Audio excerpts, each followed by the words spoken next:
The air up on the 65th floor had a certain pedigree, like it had been educated at good schools and didn't speak unless it had a point. It smelled of lemon oil buffed into mahogany, of truffle whispering through cream, of glass polished to the kind of shine you notice only when you stop seeing yourself. The restaurant was called Ethelgard, a name that sounded like it came with a deed, and the place sat high enough above Central Park that even the traffic looked courteous. The windows wore the city like a cufflink. The lights lay over the treetops in thin gold threads, and a soft jazz guitar, more velvet than sound, undid the frayed edge of conversation without disturbing the seams. Clara Morrow moved through that light the way a river moves past rocks it's decided not to trouble with. She wore the uniform that teaches a face to be useful without being remembered, and her hair was drawn back into a knot so loyal it would have saluted if asked. Her hands had learned to make decisions before her mouth did. Water appeared when glasses dreamed of it. Utensils were aligned to true north, and plates disappeared with a magician's gentleness. If a room like Ethelgard wanted servants to be ghosts, Clara obliged, though inside she kept a kind of ledger, neat columns for insults, debts, and the arithmetic of contempt. 5 years earlier, her life had played a very different tune. There were museum openings where champagne fluted at the mouth with opinions, summers in Provence where cypress trees punctuated the horizon like commas, and lessons that taught both the names of painters and the way morning light selects one side of any truth. French was not a language she learned. It was the humming in the walls, the sigh in her mother's voice, the small silver key to family tenderness. Then a painting came along and kicked the house down. It was supposed to be of Vermeer, and it had the arrogance to call itself the alchemist's daughter. Her father, Jean-Luc Moreau, curator, scholar, steady hand on the metronome of taste, staked his name on it in public. The world praised his eye with its mouth full. 6 months later, the lab work rose like a hangman and pointed at a forgery precise enough to fool sunlight. Everything afterward felt like a pocket turned out. Friends gone, savings gone. The sympathetic nods replaced with small, swift glances people use when they're making sure your misfortune isn't contagious. Her father swore he'd been set up. Then the stroke took his voice and half his body, leaving the sharpness still flickering inside his eyes like a winter pilot light. Clara left Columbia and the future she'd written in careful cursive, and she took a job at Ethelgard because survival is a habit you keep even when it fits poorly. This Tuesday started like all respectable days do, pretending it had no plans to surprise anyone. Then Mr. Dubois, the manager whose posture ironed his suits from the inside, stepped out of his office with a briefing in his accent. "Mademoiselle Morrow," he said, smoothing the air as if it had a crease, "you will take table 12. Monsieur Sterling is particular. Let us be perfect together, Damien Sterling." The name loomed in the finance pages the way a headland juts into a storm. Titan, raider, philanthropist when cameras were present. New money wearing old money's clothes and breaking them in by force. Clara didn't dislike rich men in general. She disliked this one in particular, and not because of the headlines. That name lived under her family's floorboards. Her father had said it once without ceremony after a phone call that left the receiver sweating on the cradle. That man, Sterling, people to buy, people to sell. It wasn't the words so much as the temperature of them. Clara set a crystal water glass just so, and stepped into the orbit of table 12. You could tell a lot about a person by the way a chair received them. Damien's chair took him the way a throne takes a sovereign too bored to be flattered. He was tall in the way money is tall, tailored, edited, burnished. A watch the color of a small sun leaned on his wrist and told the time in another language. In the banquette, a woman whose dress seemed to be a rumor made of fabric smiled when spoken to, and waited when not. The city lay behind them like a mezzanine. "Good evening," Clara said with the neutrality of water. "My name is Clara. May I start you with the 98 Petrus," he said, the two words behaving like a command that had been rehearsed in a mirror. He didn't look up. He showed the woman something on his phone and laughed in a way that tried to be expensive. The laugh almost succeeded. "Excellent choice," Clara said, "because that's what the job required." In the wine room, the bottle felt enormously composed in her hands, as if it had the patience of a vault. Back at the table, she performed the choreography: foil collar, clean circle, corkscrew entering like a decision that suffers no argument, the quiet pop that sounded less like surrender than agreement. In her job, you learn that noise is a confession. She decanted with a steady hand and poured just enough into his glass to show him his reflection. He sniffed, swirled, performed. "Acceptable," he announced, clearing his throat with the price.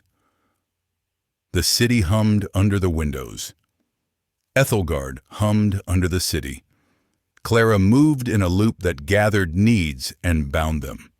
Sterling's conversation was a scroll of boats, rivalries, and the delicate art of stepping on another man's head while handing him a towel. He ordered the beluga. He made a remark about someone's painting being overly sincere. The woman, Isabel, it turned out, occasionally asked small questions like pebbles dropped into a well. Clara set down 2 mother-of-pearl spoons and a plate of shaved ice that glittered like a plausible lie. That was when the air changed. You feel it. Sometimes the temperature drops by 1 unmeasured degree, the sound thins, a door opens in the wall of the moment. Sterling leaned toward Isabel the way a man leans to confide in a pet. He lowered his voice into what he likely believed was velvet. "Regard," he said, not quite in French but close enough to bruise it. "Look, La Petite, she works for crumbs. Perhaps she has never tasted anything but the kitchen's mercy." Isabel giggled in the register of wind chimes. "Damien," she sang, delighted. "You're terrible," he continued, moving the language around like furniture he'd never owned. "C'est la vie, mon ange. There are those like us, and then the ones like her. A little box in Queens, perhaps. I would not drive through." Clara's body didn't move. The tray in her hands weighed the same, but the world shifted around its edges. Her breath came in with a soft click. It wasn't the insult. She had a drawer full of those. It was the cadence, the little picket fence of his arrogance, familiar as a scar. Somewhere behind her ribs, an old scene unrolled. Her father standing in his study, the phone swaying slightly in its cradle, saying that man's name and the divide he kept in his pocket, us/them, as if the distinction were an elevator with only one button. All at once, the years gathered themselves and stood up. Clara lifted her chin a fraction and let the quiet inside her open. She leaned just enough to be heard, not enough to be mistaken for supplicant. When her voice came, it wore Paris like a first language we don't apologize for. "Monsieur," she said with a softness that cut. His head came up like a deer learning math. Isabel's smile lost its footing. "If you insist on discussing me in French," Clara went on, each syllable clean as crystal, It might help to take the language further than directions to the restroom. The wine trembled in his glass. Somewhere far off, traffic wove its endless basket. Sterling blinked as if a strong wind had pushed through a sealed room. But she wasn't finished. Some truths ask to be said, others require a hat and coat and a walk in public. Her voice dropped the last ounce the way a blade does when it realizes there's no wood in the cut. "Your accent," she said, "is as ungainly as your manners. And as for what I have or haven't tasted, be assured I was raised in the world for which you wear only the costume." It's a curious thing, watching power stumble. It doesn't fall. It misplaces a step and looks down at its own feet as if betrayed. Sterling's expression did that peculiar arithmetic men do when they meet a fact in a place facts aren't supposed to live. For a moment, he seemed to recognize something he didn't know he owned: fear, old and specific. Then Clara straightened, offered the small professional nod that says both yes and enough, and changed languages as if changing gloves. "Please enjoy your caviar, sir." She left him seated in the arrangement he himself had edited, with his expensive watch and his view of the city, and the feeling that the floor had revised its contract without telling him. The hall light by the kitchen door had a hum like a memory. Clara placed the tray on the stainless steel counter, and her hands kept shaking after she told them to stop. Sophia stood by the POS screen, stabbing at buttons as if they were an alibi. "You look like you've seen a ghost," she said, keeping her voice at the restaurant's approved volume. "Worse," Clara replied, surprised at the calm on her tongue. "I saw a man who doesn't believe ghosts can read." The kitchen breathed its hot, peppered breath. Pans spoke in vowels. A saucier flicked his wrist and turned fire into obedience. The door opened hard enough to startle the hinges, and Mr. Dubois appeared with urgency, melted into authority. "Mademoiselle Morrow," he said, and the air behind her name had teeth. "My office." The office was the size of a suitcase taught to hold paper. The fluorescent overhead hummed at a pitch that made thought jumpy. He closed the door with the deliberate care of a surgeon laying down a scalpel. "Explain," he said, folding his hands into a steeple that threatened rain. "Monsieur Sterling claims he has been insulted. He intends to leave. He will speak to ownership at dawn. He requires your immediate dismissal, which is to say, he requires your head on a plate someone else has paid for." He tipped his head. "What did you do?" "I spoke to him in French," Clara said. It dislodged him. His eyebrows did a small gymnastic routine.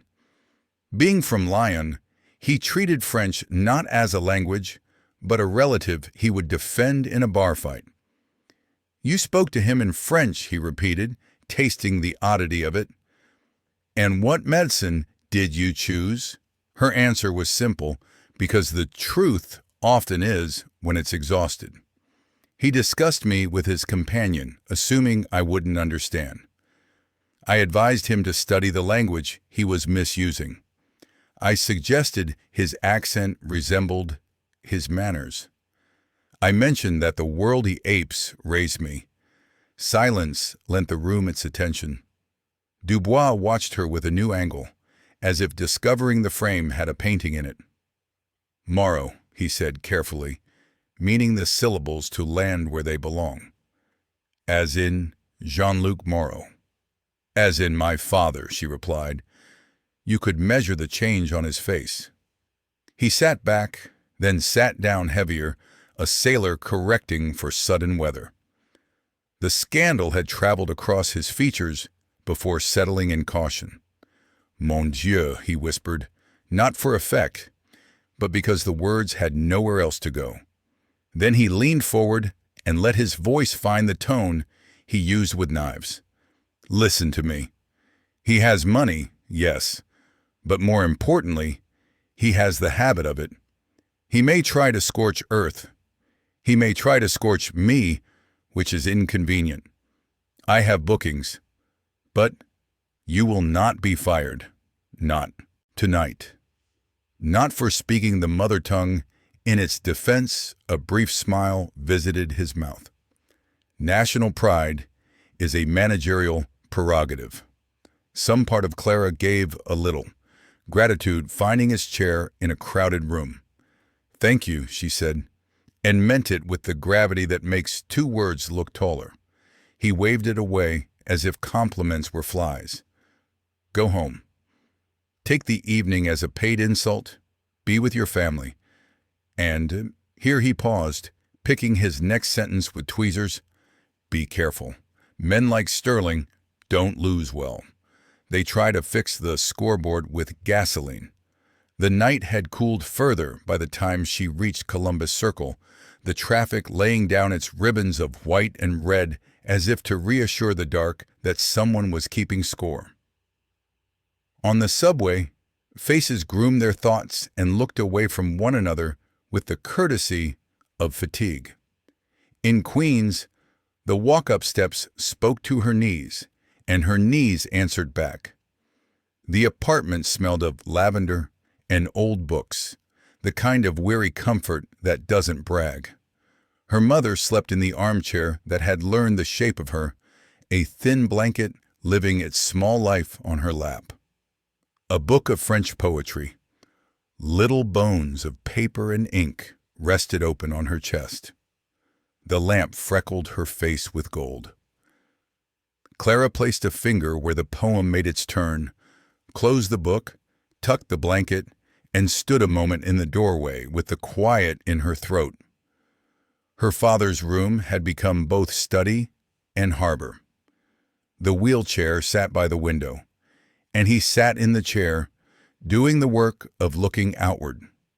His eyes turned when she entered, and they did that sharp, narrow flicker that told her the mind was awake and the body was late. She knelt, took his good hand, and let the words settle on the table between them. "I saw him," she said in French, because justice is a language too. "Sterling. He was at the restaurant. He tried to make me smaller with borrowed words." I returned them to send her his fingers closed, with a strength she didn't expect. The sound he made had no grammar, but an excellent vocabulary. Pride does not require syllables. She told him everything, selecting the detail with the same care she used with Crystal. By the end, his eyes shone with the kind of wet that claims you gently. After, she went to her room and pulled the trunk from under the bed.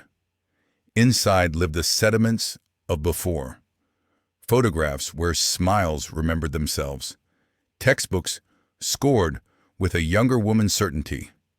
And at the very bottom, like treasure no one would pawn, her father's notebooks.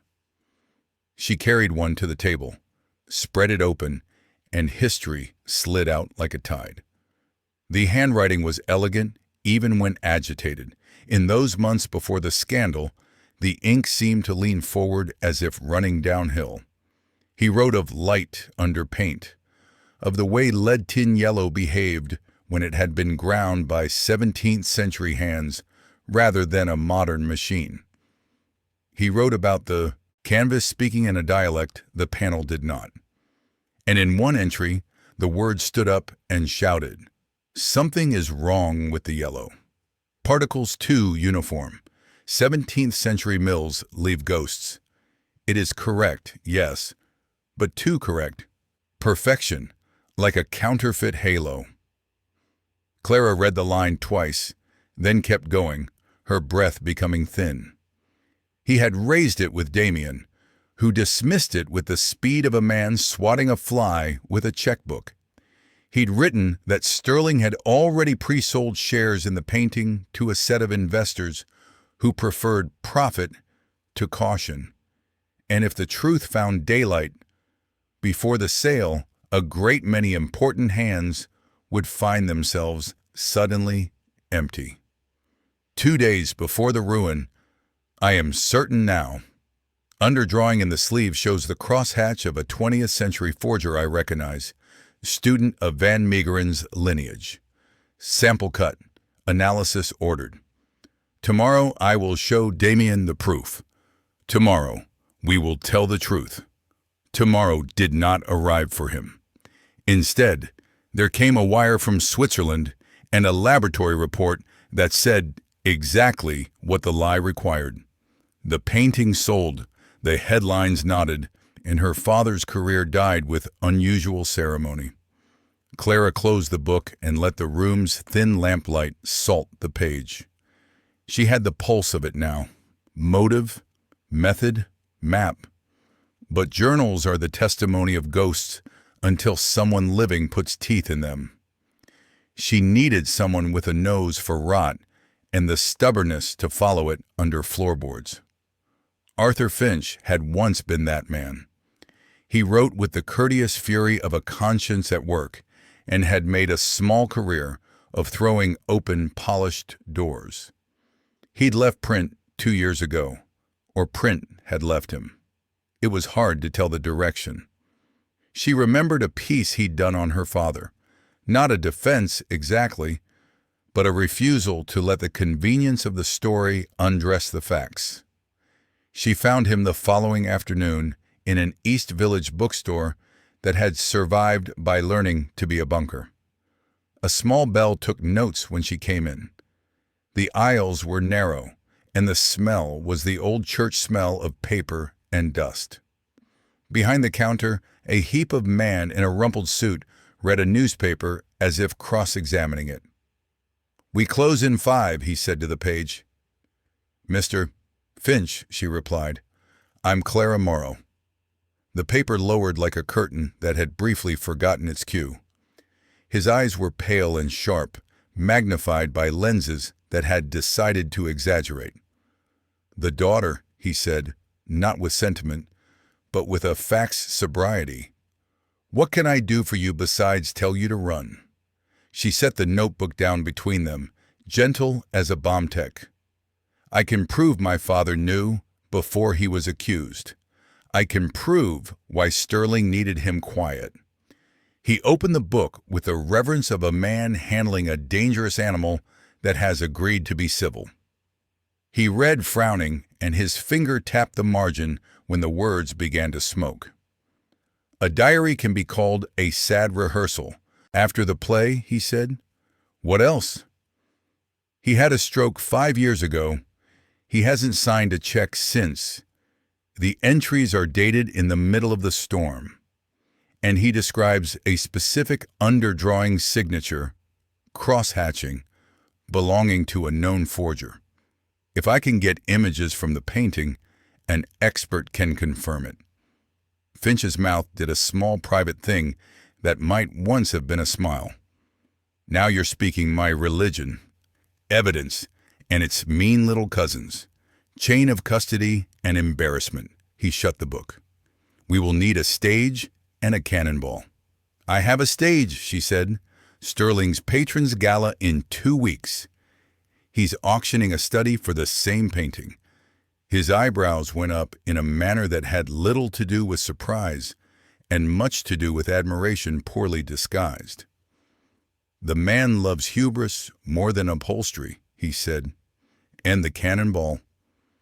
We get inside his penthouse and shoot the underdrawing. We show the forgery where all his friends spend their applause." He considered, then sighed. "My nephew, unfortunately clever, regrettably earnest, is the new private curator for Sterling. He thinks ethics is a chapter in his dissertation and not a set of boots you wear. I can persuade him to hire a freelance imaging specialist. You'd be Anna, quiet and dull as a grant proposal. Can you be that?" "I can be anything for 2 hours," she said. "After that, I prefer honesty." He stared, as if measuring both the audacity and the weight of it. Then he nodded once, as if an internal quorum had been reached. "All right, Miss Morrow. Let's go light a match near the truth and see who smells smoke." There's a particular kind of morning New York keeps in a drawer for people about to do something unwise.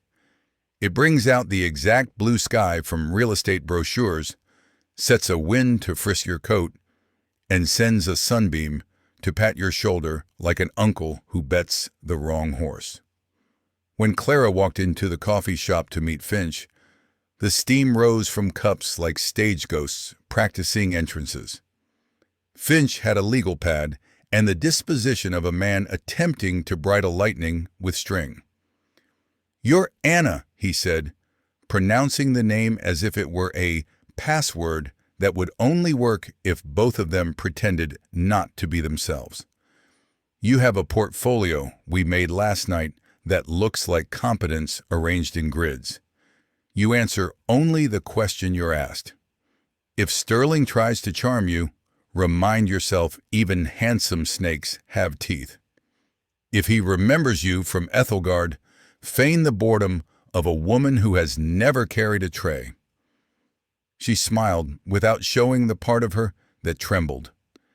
"And if my hands shake, say it's from espresso and low pay," he said, gathering his coat. "Most of the world understands that." Alistair Finch met them in the lobby of the building on Billionaire's Row, wearing tweed that had chosen the wrong century. He radiated earnestness like a space heater. "Mr. Sterling is excited about the imaging," he said, fidgeting with his badge. "Insurance loves documentation. Also provenance. Also, well, optics." Finch grunted, a sound that might have been familial affection battered into gruffness.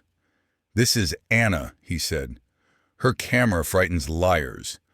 Alistair shook Clara's hand with both of his, as if the extra palm might be persuasive. "Wonderful, wonderful. Come. Mr. Sterling has a window between markets." The elevator rose as if it knew the worth of the floors it skipped. The penthouse opened like a mouth you pay to enter. Money has a smell when it's new, something between ozone and polished ego. White walls, big art, views that made the park look like a lapel pin. Sterling appeared in a cashmere tracksuit that cost more than a sedan. He had the look of a man who thought comfort was a form of conquest. "Work fast," he said, in a tone the stock market uses when it is impatient with people. "Don't touch the paint." His eyes slid over Clara, filing her under serviceable. "Of course," she said, with Anna's careful flatness. She photographed the decoys first. Bacon's haunted reds. A Rothko like the inside of a closed eye, so that when she turned the camera at last toward the alchemist's daughter, it felt, even to the room, like only the next logical step in an excellent day. Up close, the painting had that peculiar authority. Forgeries sometimes borrow, confidence without history. It was beautiful, with discipline, not time. She set up the tripod, threaded the IR filter, and felt her pulse in her teeth. Alistair hovered at her elbow, earnestly helpful. Sterling checked stock tickers and his reflection, in that order.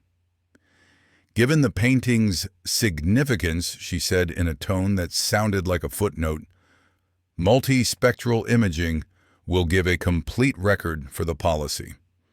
"Fine," Sterling said, as if accuracy were an indulgence he allowed other people to enjoy.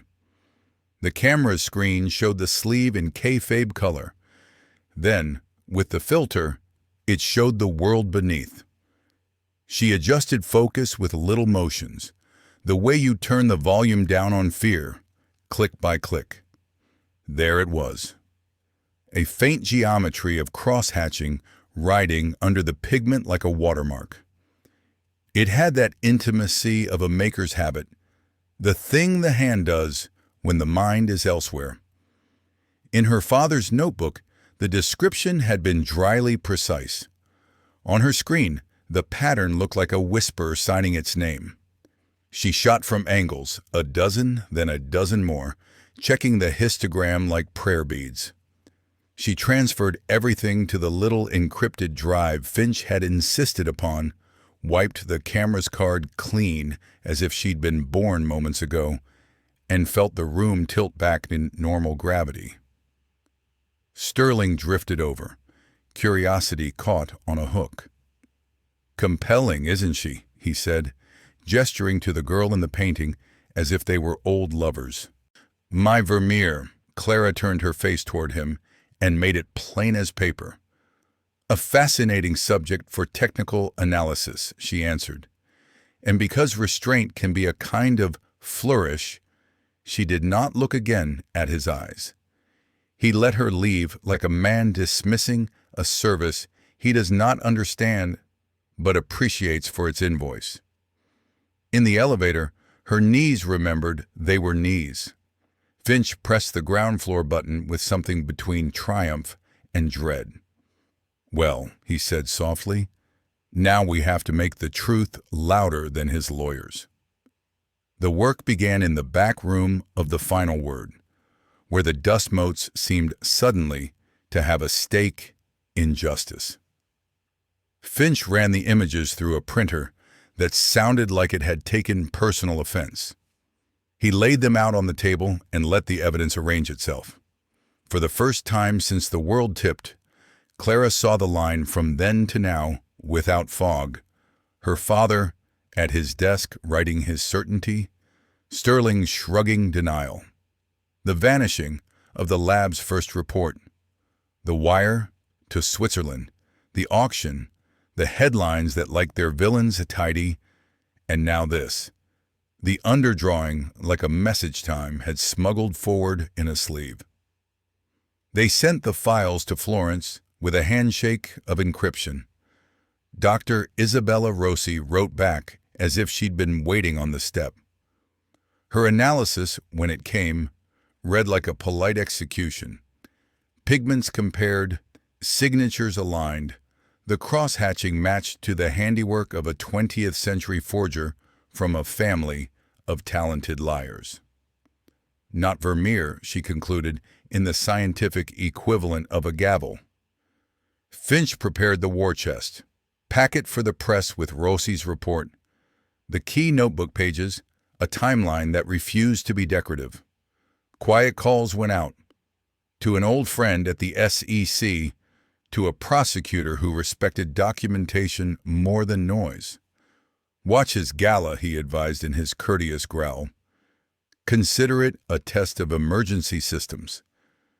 Meanwhile, Clara put on the last skin the plan asked for, one without apology. She took the small loan Finch insisted on calling an investment, and she found a gown that knew the difference between wealth and taste. Sapphire silk, cut like a memory, no glitter. Her hair went up clean as a note. Her mother's pearls obeyed the simple mathematics of the ears they graced. She stood before the mirror and recognized, with a flare of something between relief and terror, the woman she'd been raised to be before the roof caved in. On the night itself, the Temple of Dendur wore its borrowed river and Egyptian dusk. Gala guests drifted like well-funded weather, their perfume and confidence mixing into air that didn't consider the possibility of winter. Musicians made sound you could lean against. Donors balanced philanthropy on cufflinks. Clara found Finch by a column, looking like a man who had hidden in stranger places than museums. He nodded once, the way generals do in history books, and faded toward the tech booth, where a friendly technician owed him 3 favors and a debt of gratitude. Damian Sterling owned the room as thoroughly as money can own borrowed stone.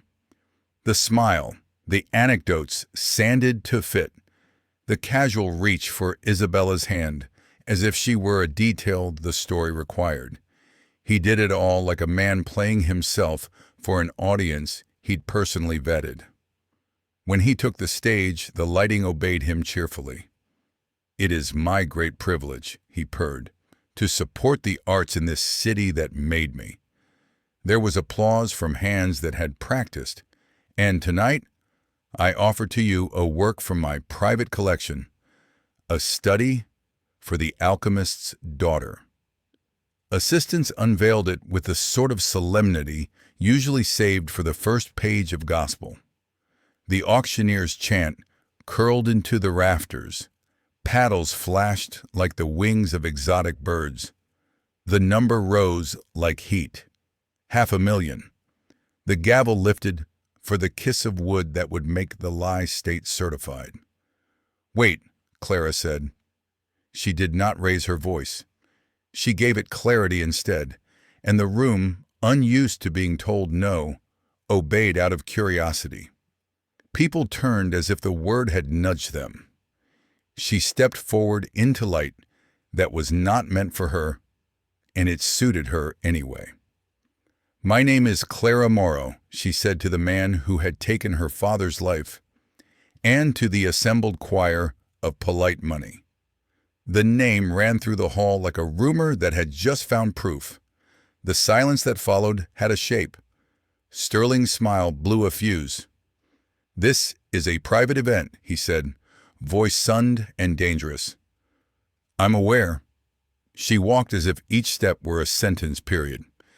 "And as an art historian, I have an obligation to correct a mistake before it becomes an auction lot on a ledger.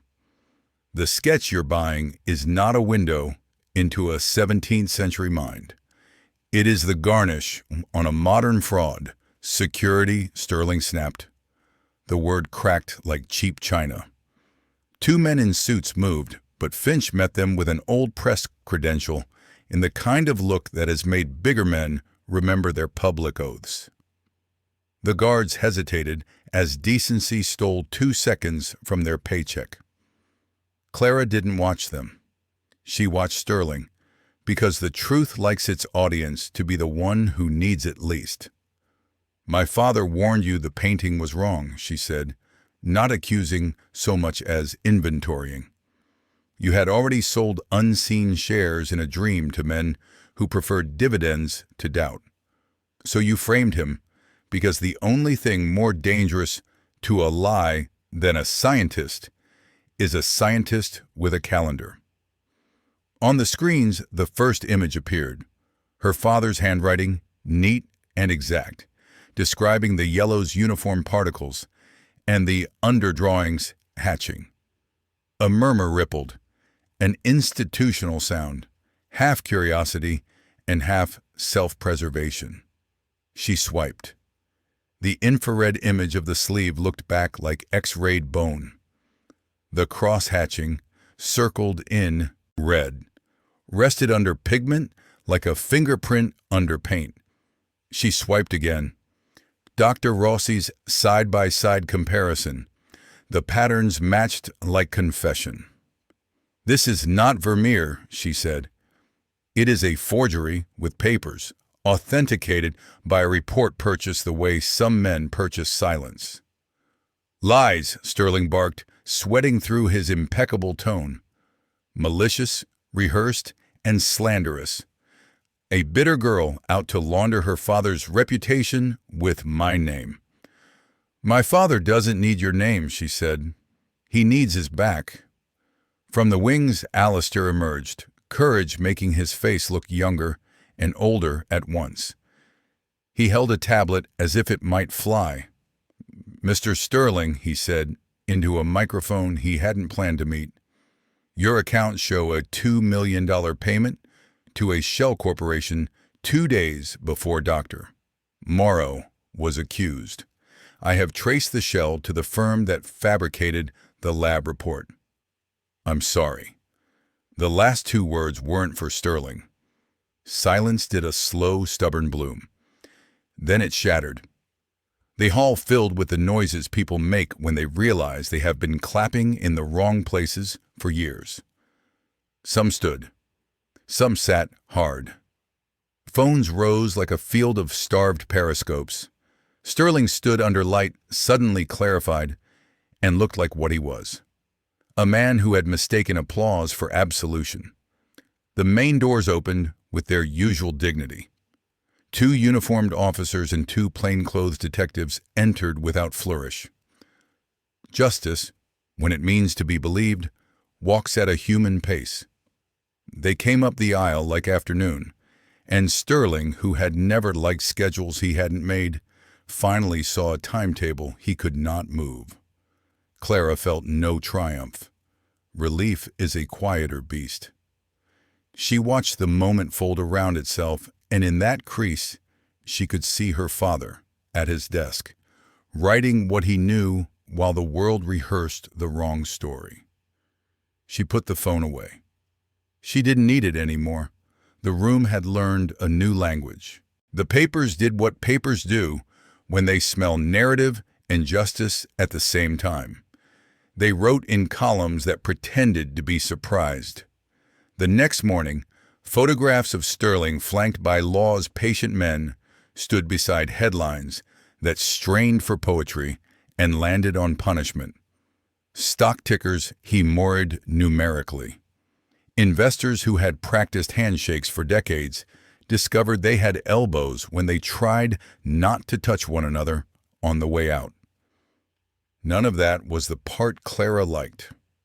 What she liked happened at a kitchen table that had kept its job through lean seasons. Her mother sat straight in a softness earned by hard years, a cup of tea cupped like a small animal. Her father's wheelchair angled just so, the window throwing a rectangle of light over his hands. The journal lay open to the page where he'd recognized the forgery's particular ghost. They all looked at that page as if it had just climbed the stairs by itself. "It's over," Clara said gently, a phrase too simple for the scaffolding beneath it. Her mother's mouth trembled and made a smile that needed assistance. Her father's fingers gripped the journal with that stubborn strength strokes sometimes leave behind, as if to say, "I might have lost nouns, but not names." A week later, the district attorney held a press conference where syllables like conspiracy and fraud found their suits and took their seats. Sterling was indicted on enough counts to recalibrate his calendar until past the horizon. The SEC put on its sternest reading glasses. A federal grand jury had questions to which "my lawyers" was not a sufficient answer. More unexpectedly, men in suits who respected the quiet weight of scholarship visited a small apartment in Queens to apologize to a man in a wheelchair for believing the wrong thing too quickly. It turned out institutions, like people, can be wrong. What matters next is whether they stay wrong out of pride. Mr. Dubois called from Ethelgard with a benediction disguised as gruffness. "If you want your job, it is here, wrapped in dignity," he said. "But I imagine you've found other work." "I have a different table now," Clara replied, not ungently. "Thank you for defending the language." "Always," he said, and hung up before French grew too sentimental. The phone that rang afterward belonged to a world she'd once known. Museums wanted lectures about the ethics of provenance. Universities suggested adjunct lines that smelled strongly of full-time in the future. A foundation with a hyphenated donor wanted her to advise on the difference between generosity and laundering. She answered selectively, "Good work only, done clean." Money was useful. It would never again be the measure. One afternoon, when Winter practiced the city's bones for the coming season, Clara went to see Arthur Finch. The bookstore looked the same, because old refugees decide to survive by refusing trend. He sat behind the counter with a cup of coffee he argued with. "You're insufferable," he told her by way of greeting, which is to say, "You were right." "You were right first when it mattered," she said, and set a manila envelope on the counter. "For the bookstore's leaky roof, which you keep calling character." "It is character," he said, pretending to be offended by the envelope and then taking it in a move that suggested even curmudgeons fear the weather. His eyes softened. "What will you do now that you've run out of dragons?" She thought about that. Start a school for knights who think armor is an attitude, or a foundation to help scholars with dangerous truths keep their jobs, their research, and their courage. "Name it for your father," he said softly. "Name it for the work," she countered. "The Jean-Luc Fund, for those who keep looking when the crowd has decided it's seen enough." He nodded, and for a while they listened to the shop settle around its shelves. "Alistair?" she asked. "Resigned," Finch said, "then rehired by someone who likes a spine. He will be all right. He learned something expensive." "What about Isabel?" Clara hadn't meant to ask. The woman had been a garnish in Sterling's life, a beautiful object with a heartbeat. She posted a photograph of a river in the Ardennes with a caption that didn't need him, Finch said, surprising her. Then she enrolled in a design program that doesn't admit jewelry as currency. "I suspect she will be fine." By spring, the foundation had an office with windows that admitted light without apology. It was not grand, which is exactly how they liked it. The plaque on the door said plainly what mattered. The Morrow Initiative, Art, Integrity, and Advocacy. Inside, there were 3 desks, a kettle that had opinions, and a wall where they pinned the names of cases that needed attention. A sculpture attributed to a Roman hand that kept smelling of Victorian ambition. A manuscript with ink that dried 50 years too late. A museum in the Midwest whose board had fallen in love with a painting carrying a provenance like Swiss cheese. Clara hired carefully. A young chemist with earrings that glinted like joyful facts. An attorney who believed no is a punctuation mark. A historian whose gift for reading footnotes bordered on prophecy. She learned the rhythms of grants and the stubborn ballet of paperwork.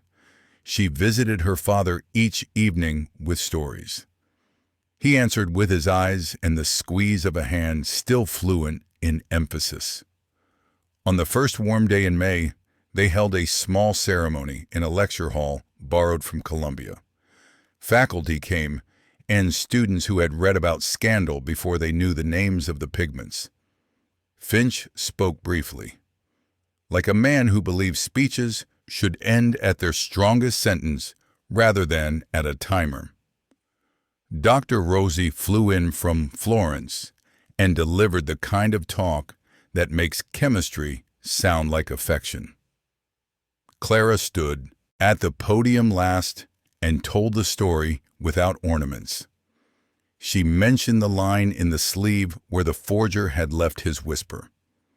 She mentioned a restaurant high above the city where a man in a good suit forgot that people carry languages like weapons. She mentioned a woman who had to become a ghost in order to haunt a lie. When she finished, there was the kind of quiet that is the soul taking notes. Then there was applause that sounded almost like respect for the work, and not for the worker. Which is to say, it sounded exactly right.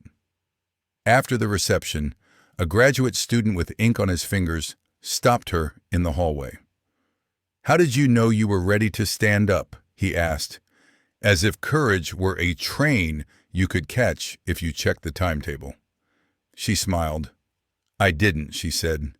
"I knew I was tired of kneeling." That night, in Queens, she opened the window and let the city climb in. The apartment smelled of jasmine and old paper and the lemon polish she used on the table because her mother preferred wood to shine. She talked to her father about the lecture, and the student and the day taxes smiled at. He closed his eyes and kept them closed for a time, the way a man might hold a tune so it doesn't escape. When he opened them again, They were wet. She squeezed his hand. Not everything must be said aloud. In quieter hours, when the phone slept and the kettle retired, she thought of Sterling without rancor. Men like him come dressed as inevitability. They leave in handcuffs or obituaries. The city knows how to clean up after them. What stays is not their downfall, but the small revolutions afterward, the donation policies rewritten, the lab protocols tightened, the interns told that truth is not the enemy of career. If you do the job right, your victory becomes infrastructure. The press returned once more because the press loves anniversaries. "Do you have advice for young scholars?" a reporter asked, a microphone traveling from hand to hand like a communal dare. "Yes," Clara said, smiling without mildness. "Know the difference between reputation and integrity. You can lose one and live. The other you cannot misplace and still recognize your reflection." When the camera light blinked out, Finch clapped her shoulder and said, "Now you've done it. You've turned common sense into quotable philosophy. You'll never eat lunch again without being asked to bless the salt." "Then I'll bless it," she said. "Salt keeps meat honest." By late summer, the Sterling trial had turned into a procession of exhibits. In the courtroom, evidence wore its best suit. There were bank transfers that behaved like breadcrumbs, emails that read like hubris talking to itself, and testimony from men whose job descriptions didn't include guilt, but who had found it anyway. Sterling sat at the defense table and learned what silence feels like when it's not a choice. His attorney made noises that courts convert to transcripts. They looked like arguments the way ivy looks like a wall. On a Wednesday, Clara took the stand for an hour. She kept her voice level and let the facts walk themselves to their chairs. When the defense tried to turn her into a daughter whose grief had fossilized into a vendetta, she handed them dates and lab reports until they remembered what the case was about. Outside afterward, cameras angled for satisfaction. She gave them none, because satisfaction isn't news, and because her mother had taught her the worth of private joy. Verdict day came on a cloudless morning that did its part by not being dramatic. Sterling was convicted on enough counts to make a line of numbers look like a fence. He didn't turn to the gallery because the gallery wasn't for him. He didn't apologize because apology requires a mirror. The judge spoke with the quiet force of a river that doesn't need to shout to move a town. Back home, her father put his good hand over the notebook, the way a captain might set palm against the rail of a ship that has found port again after too long a map. Her mother, who had been brave in the small daily ways bravery never gets credit for, put on music and made tea and held both cups like a sacrament. Life resumed its new normal, which is to say it learned where to put the furniture. The foundation grew by 2 more desks, then 3. They took on a case out of Madrid where a Goya had been charming donors while its paint dried like last week's scandal. They consulted for a museum in Seoul on a collection that had crossed borders with a passport made of cash. They advocated for a conservator in Kansas City whose employer preferred a donor's flattery to an ugly pigment truth. Sometimes they won. Sometimes they lost. Always they documented. Integrity built its muscle with repetition. In September, Columbia offered Clara a courtesy appointment: lecturer, art history, and conservation ethics. She wrote a syllabus that had less to do with dates and more to do with behaviors. Her classes filled. Students raised hands with the urgency of people who expect to be told to hurry, please. She told them to take their time. Looking takes the time it takes. After a lecture, A woman not much older than Clara had been, when the roof fell in, waited at the classroom door. She had a folder tucked under her arm like a shield. "Miss."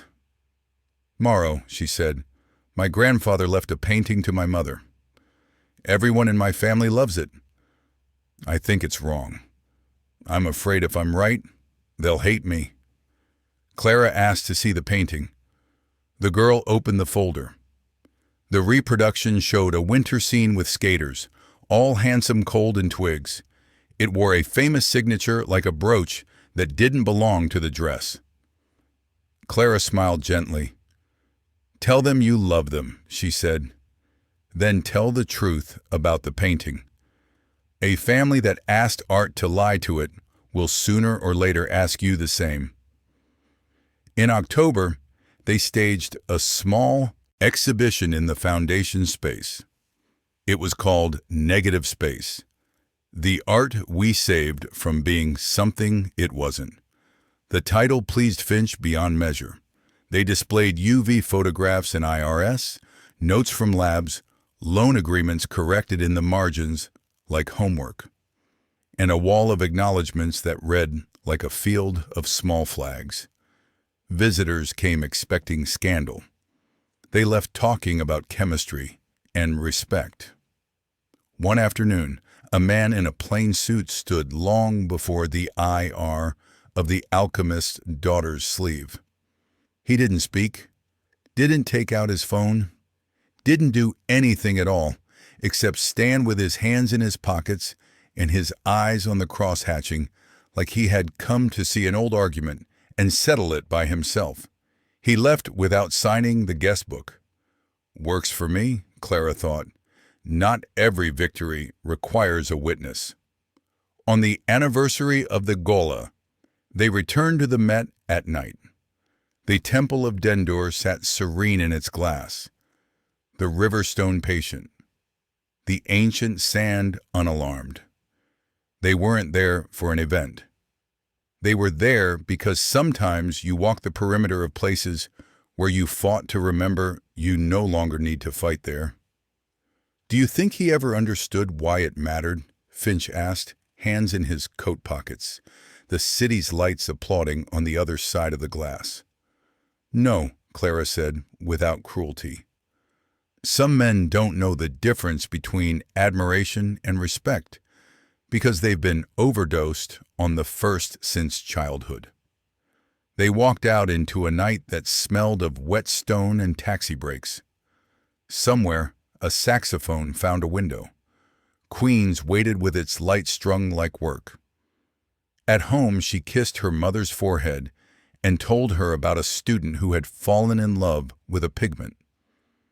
She took her father's hand and read aloud from a journal he had written decades ago about the particular blue the Dutch had taught glass to remember. When she finished, he tapped the page twice, a code they'd made. Beautiful, keep. She looked at their hands together. Truth, she thought, is a habit that feels like a homecoming each time you put it back on. The city kept moving, because that's what cities do, even when something brave has happened. Buses made their murmuring turns. Yogurt shops opened and closed, according to a mysterious covenant with sidewalks. Somewhere, another gala rehearsed itself, and somewhere else a lab technician looked through a microscope and frowned. Clara slept as a person sleeps when work wears her name without stealing it. In the morning, the kettle laughed, the cat petitioned for unreasonable fish, and the emails arrived like determined birds. In the middle of those emails sat one from an address she knew too well to pretend surprise. Subject line, apology without excuse. It was signed simply Rick. She read it at the kitchen table, the letter's sentences composed like a man trying to be smaller at last. He confessed and didn't ask to be absolved. He had placed what was left of his solvency into a trust he could no longer touch, for the foundation to use. He didn't ask her to write back. He didn't deserve to. She put the letter in a drawer that kept safe things that hurt, and for the first time since the world had decided to be honest, allowed herself 1 minute of tears that were not for grief or rage, but for the precise scar tissue the heart makes when it heals correctly. Then she washed her face, made another pot of tea, and went to work.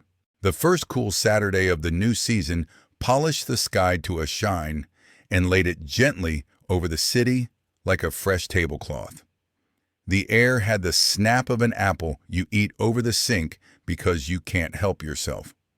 In the foundation office, the kettle had just begun its polite gossip when the front door opened on a draft that brought in rain smell and a man in a gray suit worn thin in the elbows.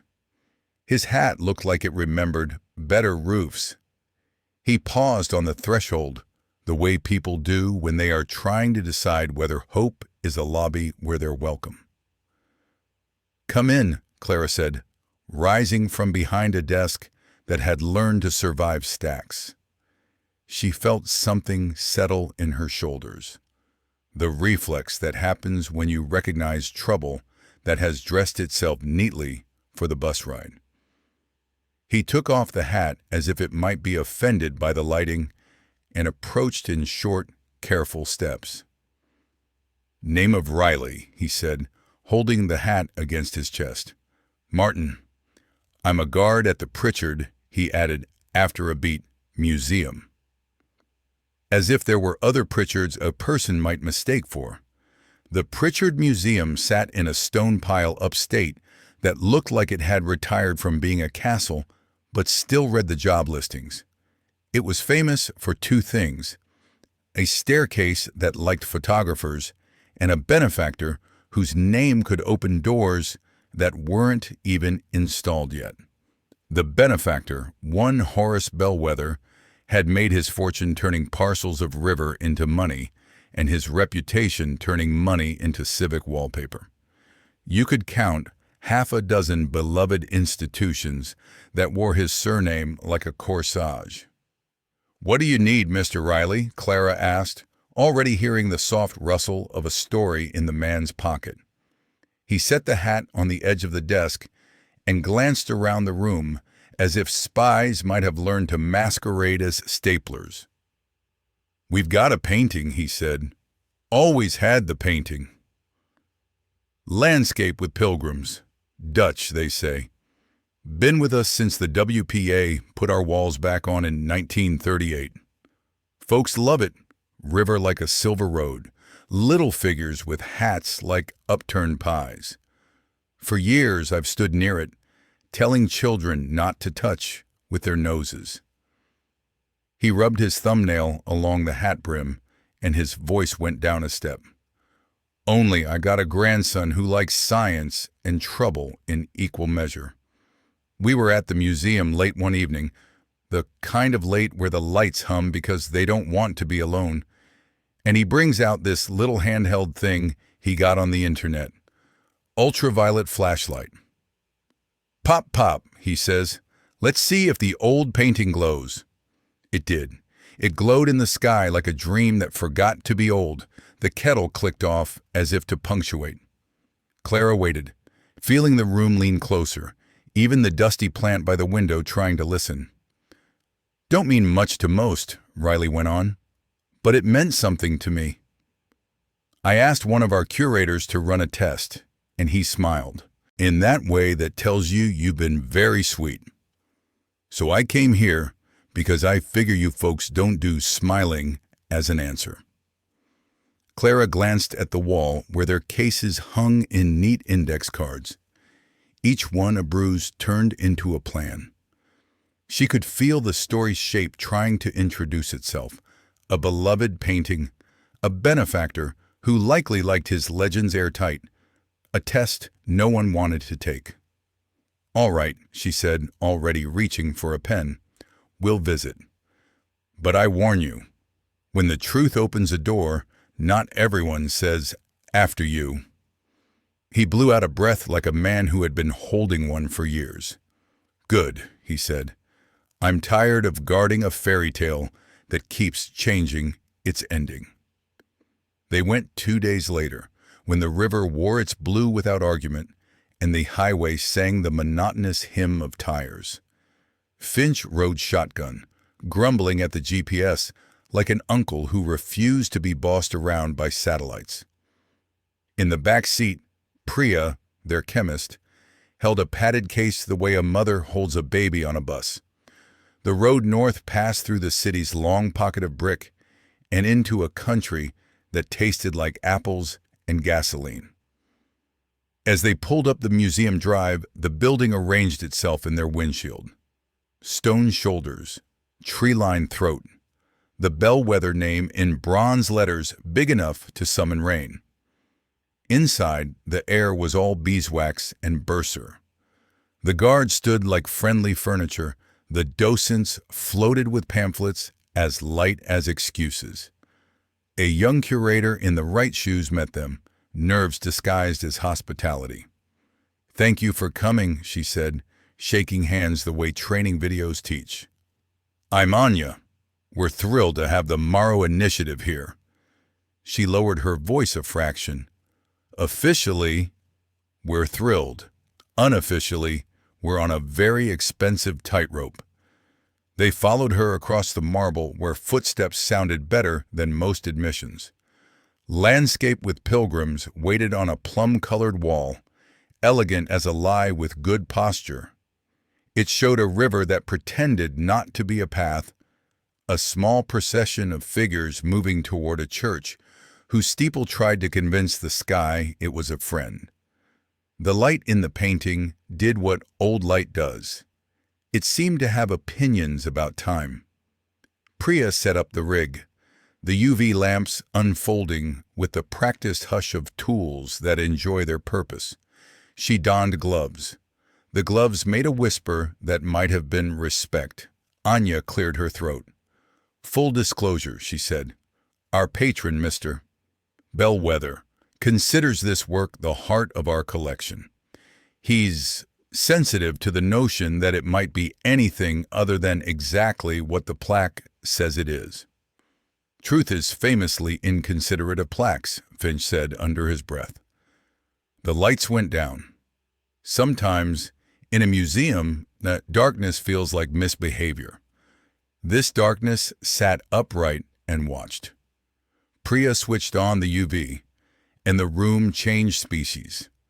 The painting shifted from oil to patent leather. The sky gleamed like a nightclub.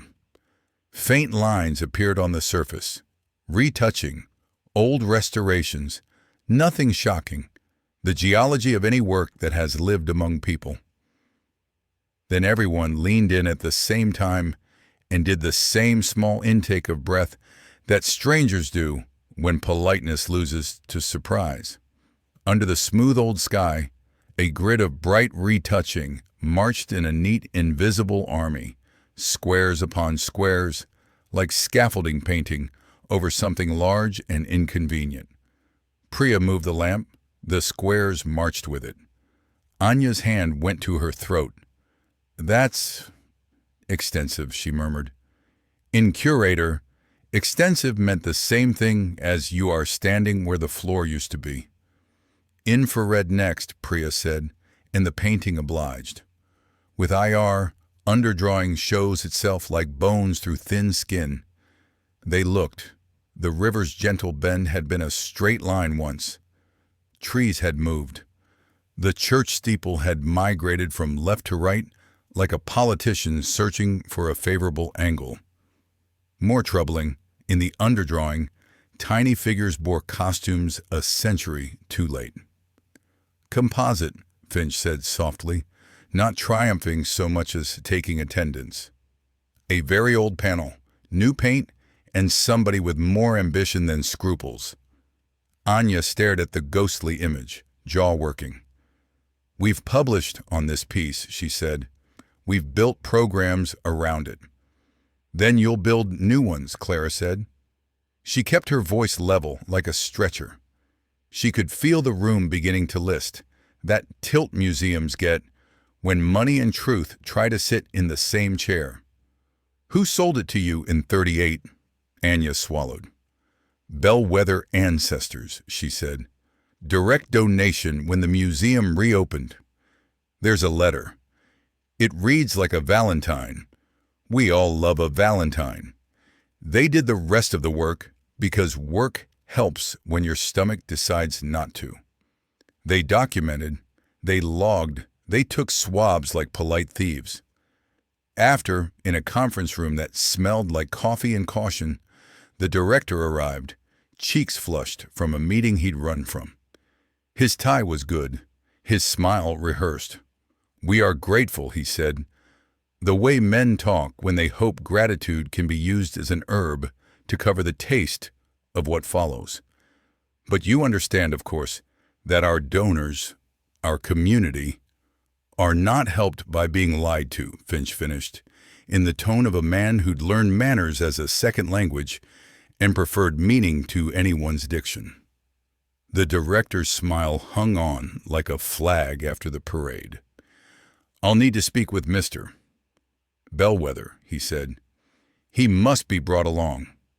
Bring him, Clara said, but bring him after the board sees the facts first.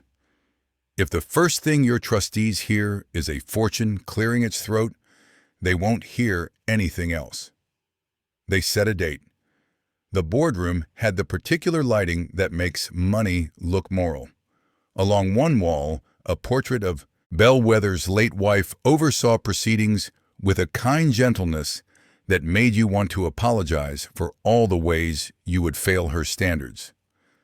The trustees arrived in tailored doubt. The foundation team presented the evidence with the calm of a clinic that owns both its microscopes and its soul. Under UV, the sky winked with its rows of newly planted squares. Under IR, the underdrawing told the truth in thin lines. The trustees sat through the slides with the silence of people on a boat pretending the water is not climbing. Then the door opened and Horace Bellwether came in with the breeze his money produces. He was dressed like a magazine that had gone to college. Cufflinks, a red pocket square with the sort of red that meant not just attention, but pedigree. He had the smile of a man who knows what goes in whose glass. Friends, he said, drawing out the word until it felt like a favor. Before we leap to conclusions brought to us by outsiders, however well-intentioned, I feel obliged to remind us of history. My family has supported this museum for 3 generations. We have, in a very real sense, given it life. That painting is part of our story. It is a symbol. Symbols are stubborn things. They do not answer to microscopes. Clara looked around the table at faces that wanted to keep their dinner plans. She thought of her father, of the page where he had written certainty and been punished for it. She put her hands flat on the table, the gesture school teachers use on a class right before they reclaim it. Symbols answer to truth, she said. Otherwise, they are wallpaper. We're not outsiders. We're the people you hire when you mean the mission statement you print on your brochures. Bellwether turned his gaze on her, the sort of gaze men sharpen in rooms where other men clap. And you are Clara Morrow, she said, not adding the rest. He blinked once. You could watch the name run its errand through his memory and return with a report. Something in his jaw clicked. A young person's zeal is a beautiful thing, he said kindly, as if patting her head from across the table. But zeal is not governance. Governance requires nuance. Nuance is just cowardice with a manicure, Finch muttered. The nearest trustee coughed into a hand that wanted to be a fist. The vote, when it came, was a compromise wearing a suit. Acknowledge the doubts, convene an independent panel, keep the painting on the wall while the panel worked because donors don't like bear hooks. Bellwether smiled, which meant he'd won the inning even if the game had moods. The foundation filed their report and drove back through a country whose trees had started their slow red argument.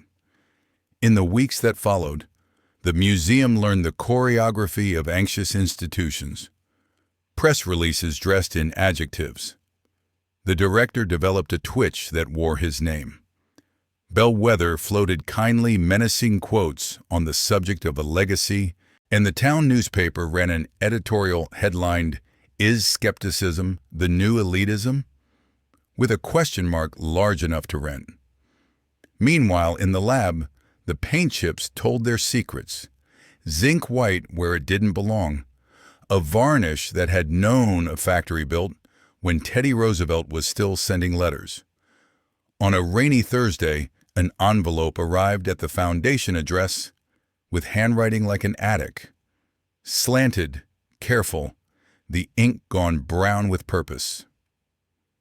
Inside was a letter from someone who signed herself M. Bellwether, widow, and a small crisp photograph, the painting hanging unstretched in an attic in 1936.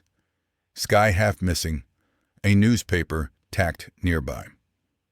The headline on the newspaper showed the date clear as a courtroom, November 1934. The letter was short and very tired. My husband's father bought the panel cheap from a furniture dealer who found it boarded into the back of a wardrobe. He had an artist make it fine for the museum gift to win favor. I kept quiet too long. I am finished with quiet. That evening, thunder played scales behind the windows, and Clara felt the particular humility that comes when the truth volunteers. She brought the letter to the board. Bellwether didn't appear. His lawyers did, holding briefcases and the human talent for blandness. The room aired out. The trustees voted again, and this time their hands had more bones in them. The label came down. The painting stayed up with a new card that told the whole story. The wardrobe, the refinement, the science, the duty. Visitors stood in front of it longer now, as if it had finally become art. Something that made them see better, instead of something that made them behave. After the meeting, Anya found Clara in the quiet gallery where the floor knew who'd loved it. "I wanted a clean victory," the young curator said. Something with trumpet flourishes. "This is cleaner than trumpets," Clara said, watching a child press her nose almost to the surface before her mother remembered to whisper no. "It's the sound of a room not lying anymore." They stood a while, letting the museum breathe around them. Riley the guard ambled by and tipped 2 fingers off his cap in a salute. His grandson had left a sticky note on the office bulletin board that said, "Science rules in handwriting," that meant it. On the way back to the city, Finch fell asleep with his mouth open and his hands still clutching the envelope from the widow. Priya drove, her fingers drumming the wheel in 8 counts the way chemists mark time when their minds are on labs. Clara watched the Hudson wear its slate and thought about Bellwether's face when the old woman's letter was read. Something had given way there. Not contrition exactly. Perhaps the first ache of an instrument that hadn't been tuned in years. When they got back, Queens welcomed them with steam from sidewalk grates and a siren in the good distance. In the apartment, her mother had set out bowls like moons. Her father waited by the window in the wash of streetlight, eyes bright as rain on glass. She told them the story in a low voice, the rain outside answering with its small applause. Her father gripped her hand, once with gratitude that had learned how to be gentle. He tapped twice on the arm of his chair. "Beautiful. Keep."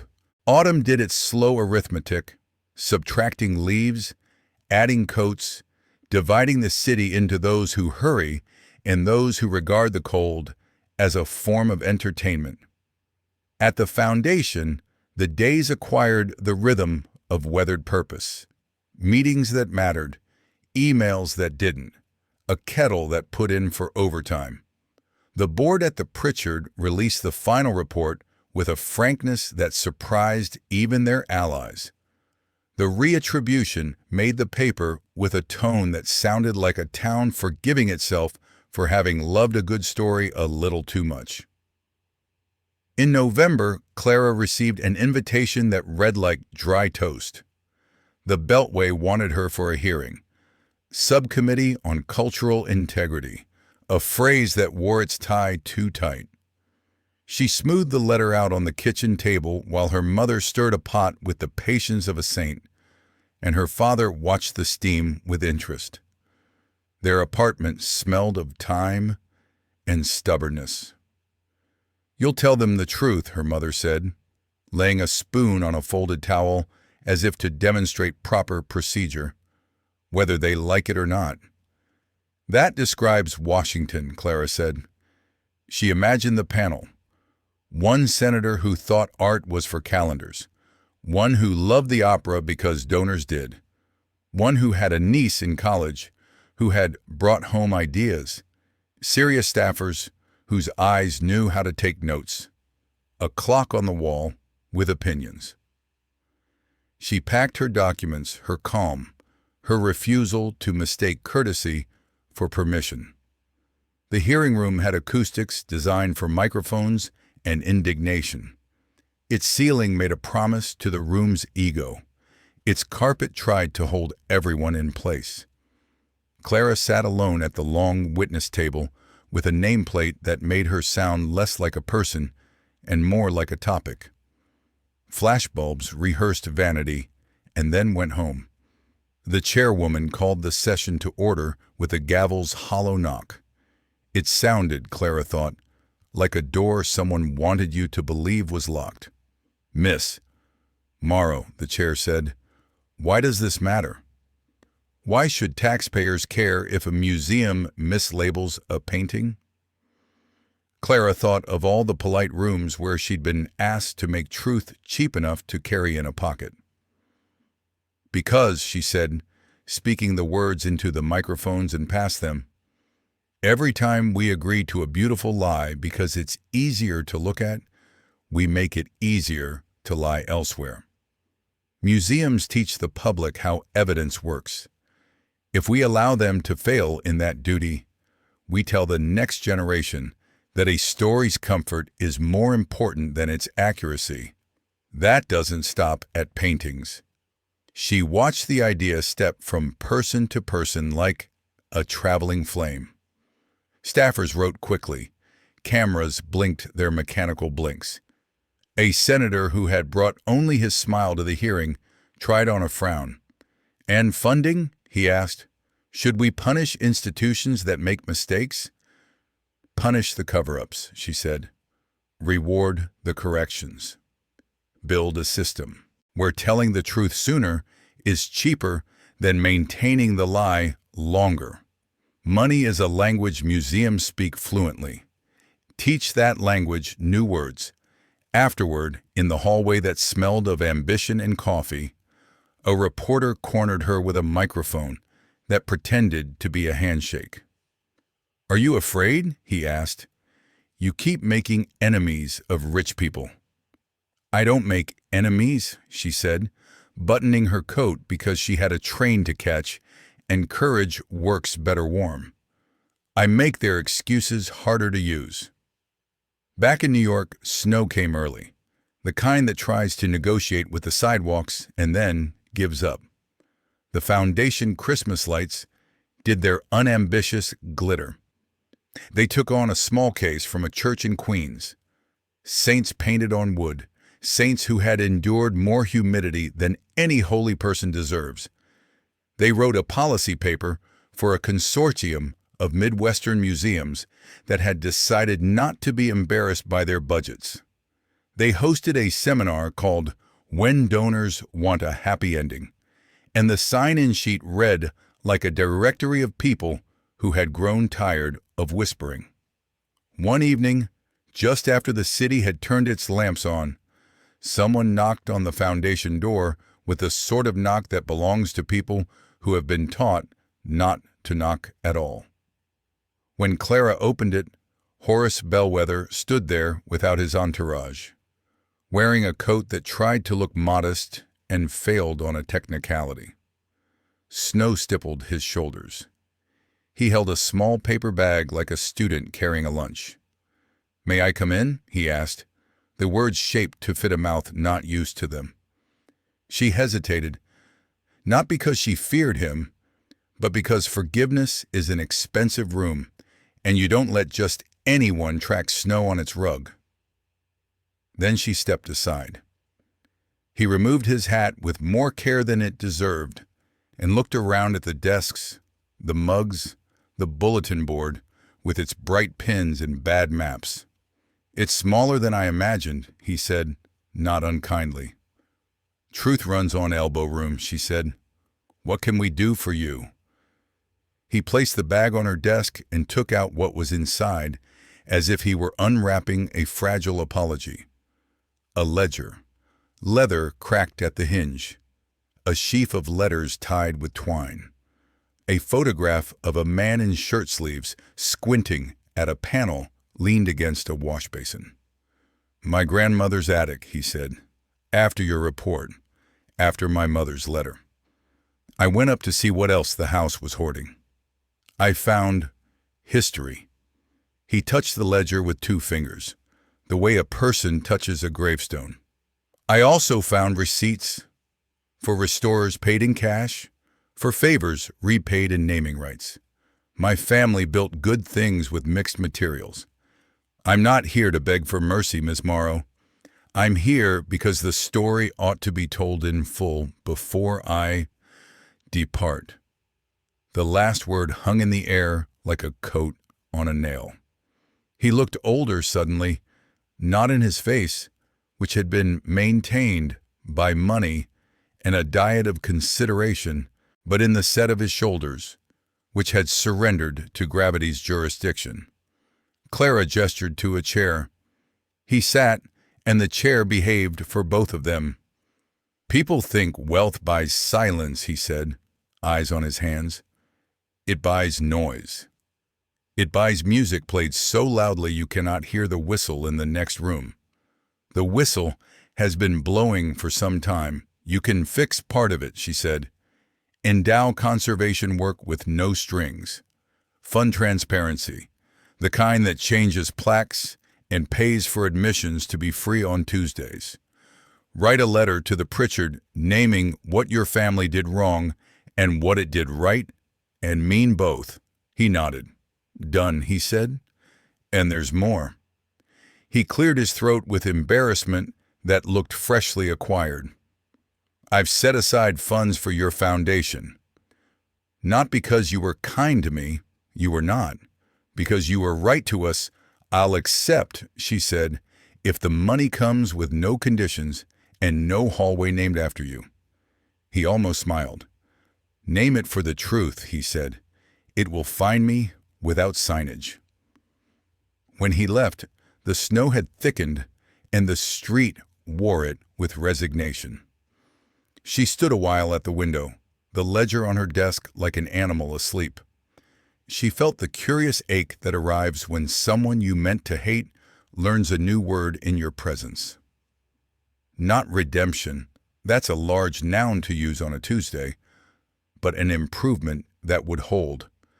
Her father's health hovered that winter the way a candle flame does when the window is cracked. Some days, he was sharp enough to correct her French with his eyebrows. Others, he watched the world go by with a serenity that made her throat ache.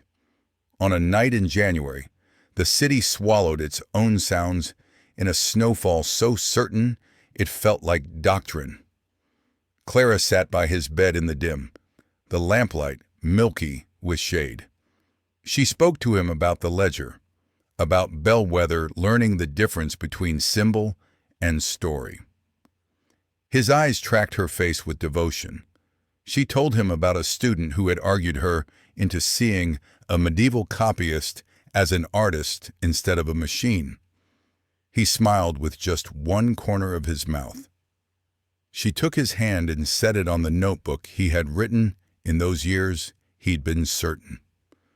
"Papa," she whispered, because songs sound better in the language they were first sung in. It worked. He looked at her, and as if he had been walking a long path and had just reached the porch, finally put his foot on the top step. His lips moved. The sound came small but clean, like a bell in a drawer. "Right," he said. "True." She pressed her forehead to the back of his hand and let the tears run the way rivers do when the ice breaks, not loud, just relieved to move. He slept then, the deep sleep of a man who has placed a burden where it belongs. In February, the foundation moved to a larger space with windows that didn't have to bargain for light. The sign on the door changed from "The Morrow Initiative" to "Morrow." Truth in Conservation, a name as short as a creed. They hired a librarian with a laugh like pages turning and an IT person who could make a firewall speak Latin. They painted one wall the exact blue of a summer sky that hasn't learned disappointment yet. The kettle, domestic as ever, approved. At the opening, there was nothing like a ribbon. There were 3 folding tables lined with brownies, a jug of something that called itself punch, and a crowd that looked startlingly like an answer. Conservators with hair tied up in the manner of work. Curators with worry lines, smooth for the night. Students wearing thrifted blazers like mirth. A few donors whose faces made you wonder if money might sometimes be a symptom of kindness. Priya gave a toast that didn't mention the word toast. Finch cleared his throat into a microphone that squealed, because microphones don't know manners. "I've spent a lifetime writing about people who mistook applause for permission," he said. "This place, God help us, seems determined to confuse neither word with the other. If you came for a medal, you've got the wrong address. If you came for a broom, grab one. There's a lot of sweeping to do." They swept. A museum in Arizona sent a crate with a canvas that had outlived 3 attributions and a divorce. A university in Dublin asked for help with a cache of manuscripts that smelled of peat and forgery. A tiny historical society in Maine requested an opinion on a portrait of a sea captain who had apparently died twice.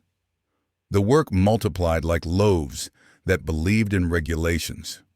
One afternoon, Isabel, the former accessory turned person, appeared in the door, the light behind her making a halo for a woman who had invented a new life.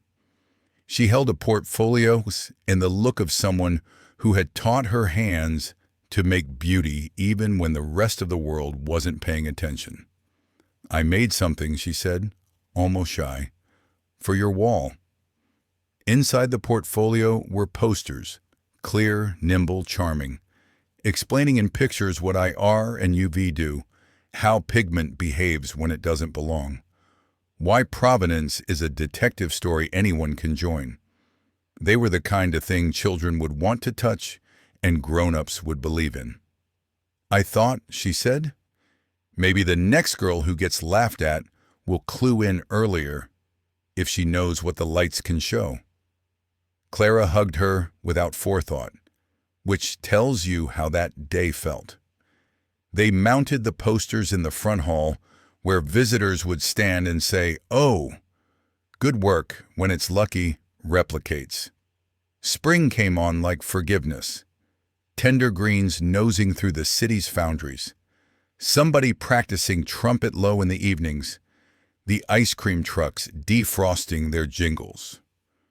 The Pritchard launched a new program, Truth Tours for Kids, where docents explained how to change a label without changing the mission. Riley sent a postcard with the museum cafe menu on the back. He circled the pie and wrote, best since 1979. On a Sunday that felt purpose-built, Clara took her parents to the park. They rolled her father's chair down a path that had seen lovers and arguments and now made room for a family that had recently remembered its good name. The air smelled of cut grass and pretzels. Near the lake, the sunlight sat on the water without complaint.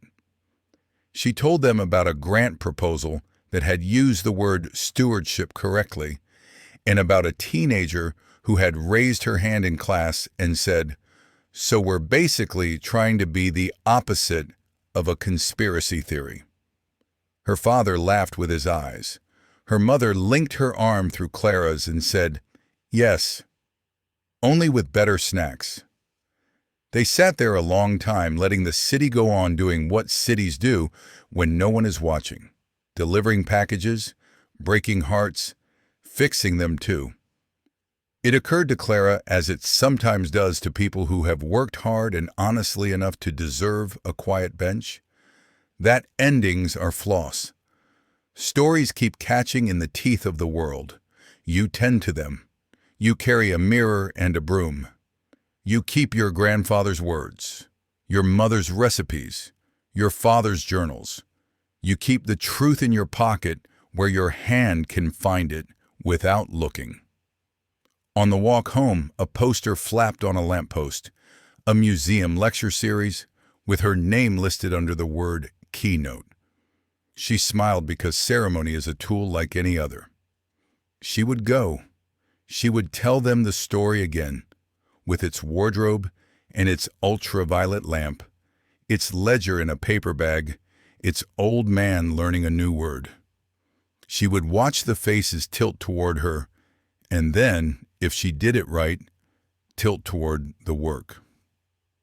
That night, in the apartment that had held their grief without cracking, she sat at the table and opened her father's notebook to the page where he had written about a color that couldn't decide if it wanted to be water or sky.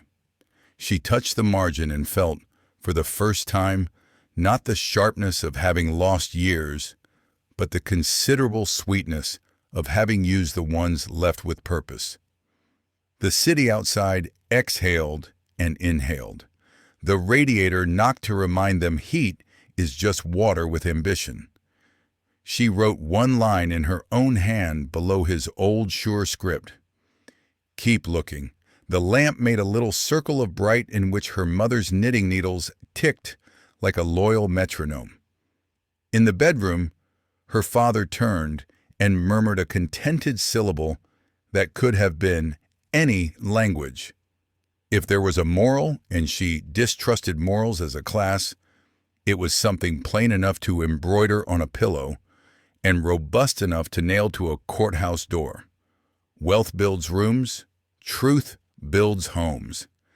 And if you have to choose the place you can live, the kettle whispered at the edge of a boil.